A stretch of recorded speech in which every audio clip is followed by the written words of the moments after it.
హల్లెలూయా. ఇప్పుడు చెప్పండి, ఆర్థికంగా స్థిరపడటం ముఖ్యమా, రక్షణలో స్థిరపడటం ముఖ్యమా, ఆత్మీయంగా స్థిరపడటం ముఖ్యమా, భౌతికంగా స్థిరపడటం ముఖ్యమా? చెప్పాలి.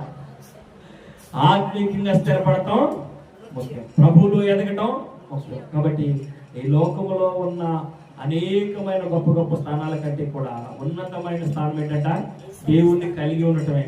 దేవుణ్ణి కలిగి ఉండటమే. దేవుణ్ణి కలిగి ఉన్నంత గొప్పది మరొకటి ఈ లోకం లేది కానే కాదు, లేనే లేదు. కాబట్టి క్రీస్తుని కలిగి ఉన్న మనము ఈ లోకంలో కలిగి ఉన్న దీవెనలన్నిటికంటే కూడా శ్రేష్టమైన దీవెన మనము కలిగి ఉన్నాం, పొందుకొని ఉన్నాం.